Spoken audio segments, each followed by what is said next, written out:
The second piece to this is to speak about energy knowing no time or space. Because we as humans think in terms of linear time, and usually the future is one way, might be to somebody's right and the past is to their left, or the future is forward and the past is behind them.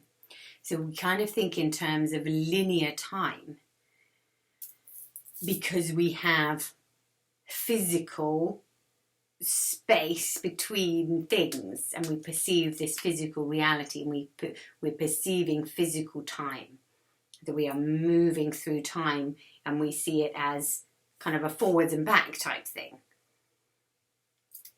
rather than in the energy realms.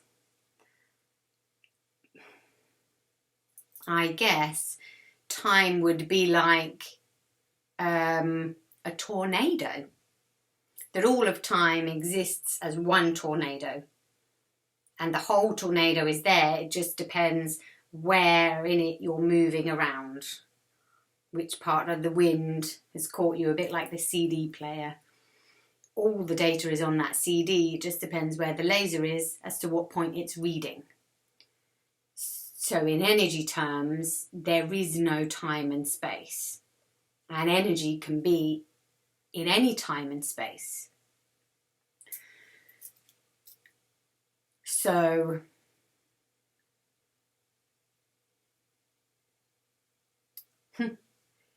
I guess it's a bit like moving away from the concept that you're, when we don't like to ask for things because you go, oh, I might be taking up too much of their time. And they're probably busy doing something else. So if we thought about that when asking Huasca Inca, or when asking angels, or when asking any spirit or energy to assist us, if we went, oh, I won't bother Huasca because everyone always does that and he's probably busy with somebody else. That's a very human idea, that he would be busy somewhere else, because energy knows no time and space.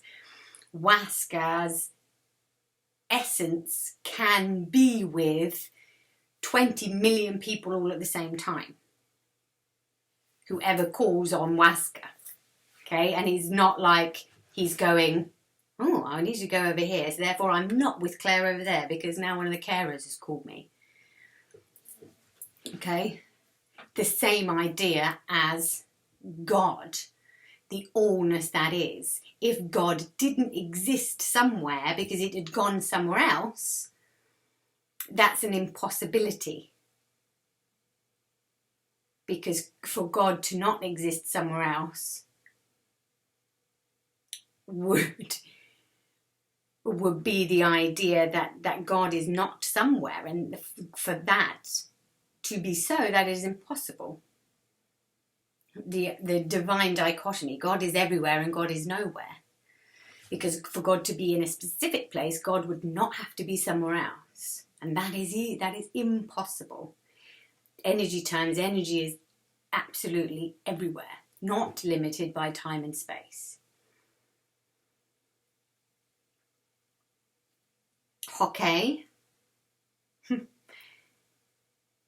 The other thing, so the point of that was ask for help, ask for support, and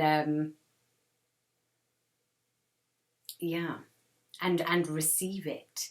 It's more about upping your capacity to be able to ask for more and receive more. The other little piece to this is you as the creator of time. That really our limitation of time is a mental construct. That we are only limited by time because we think we are. And actually, the physical body was also not supposed to die. This physical body was supposed to go on and on and on and on and on and be eternal. Yes, you could kill it, but the fact that our bodies deteriorate and die wasn't necessarily the point of the physical body. that the physical body was meant to exist forever.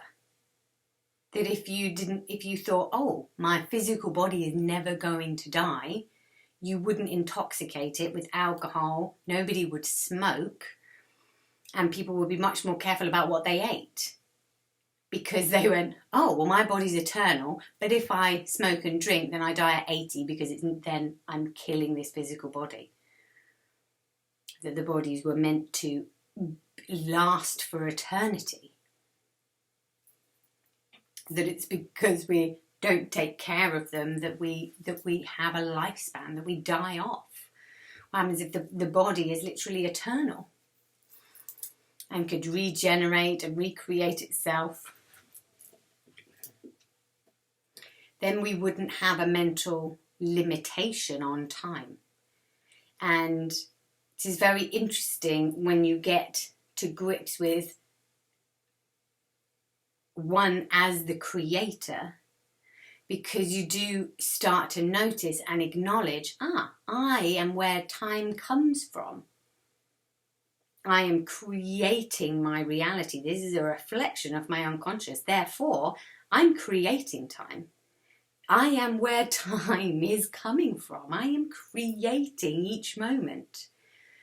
And this shows up in those certain situations where it feels like time has slowed down. If you're in a crisis or a car accident or something happens, you feel like the higher self has gone shh, and each nanosecond is elongated, everything slows down,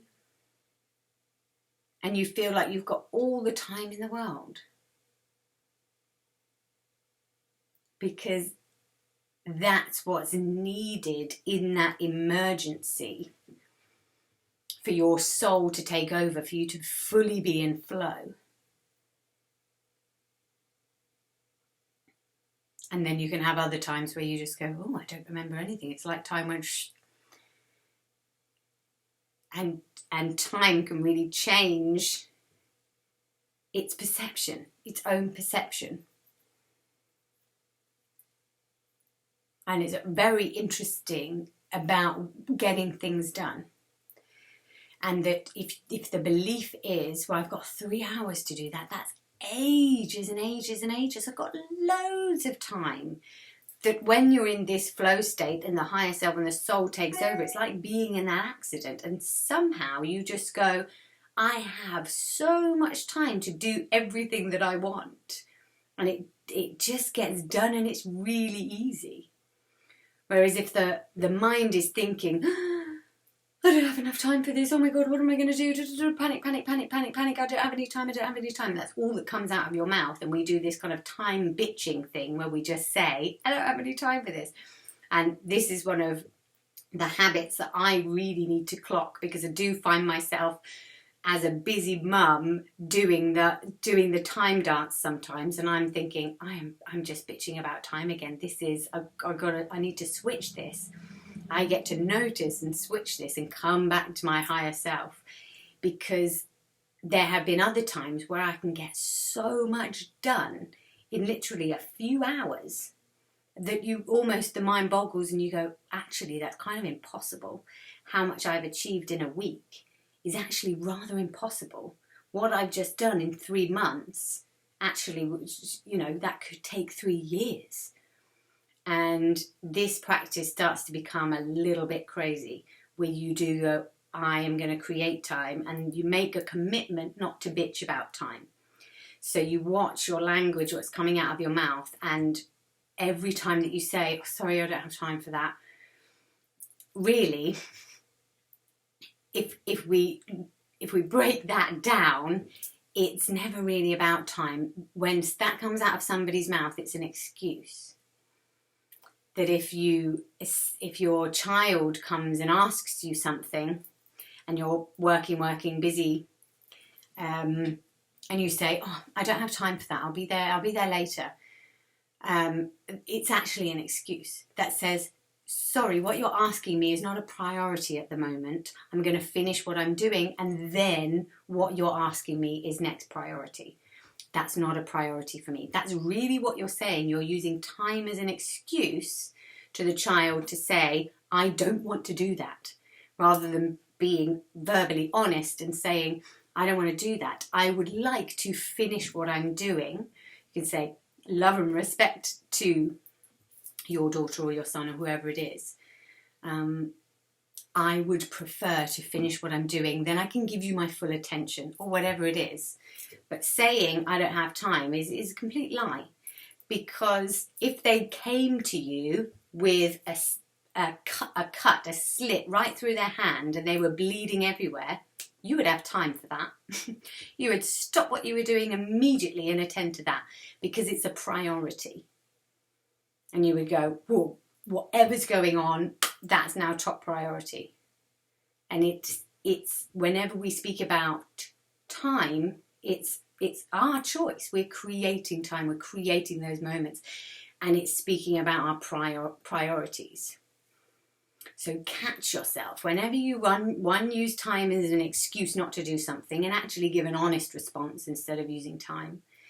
And two, check if you're bitching about time, as in I've never got enough of it, time's never there for me, it's always slipping away and I don't have enough, and you're like speaking about it as if it's done something horrible to you, and see if you're using it as a negative in your life. Those are the things to change to be a fully in capacity time creator, and you will find then the belief switches to wow. When this understanding drops in, sometimes it's forgotten and the bitching about time comes back again in those stressful situations. But when it is remembered, it's an extremely powerful, palpable place to be in, where you understand that actually you can get everything that you need to get done in about an hour, or whatever it is that you say, I'm going to get done exactly what needs to get done today, as I create time. The other interesting one is there are stories about this being used.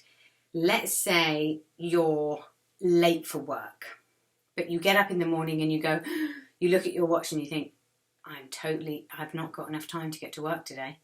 I normally leave half an hour before this, whatever it is, I'm going to be late. But then you say to yourself, hold on, I am the creator of time. I am creating time this morning. And I will arrive when I arrive. I create time. Everything's going to be okay, and I'll get there.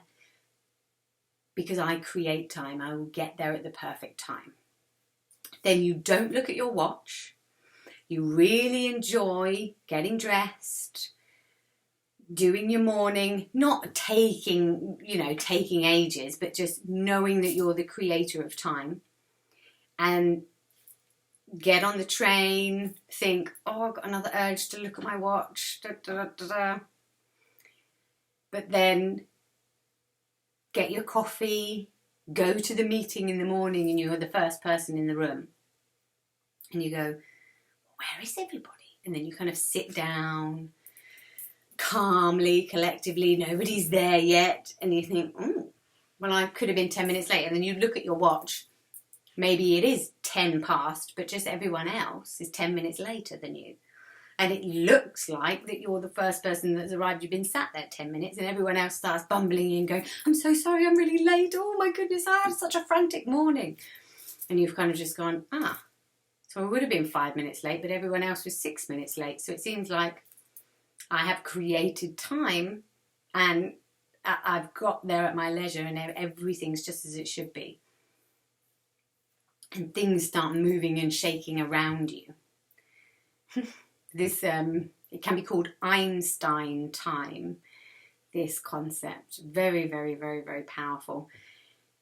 It's explained in detail in a book by the wonderful Gay Hendricks called The Big Leap.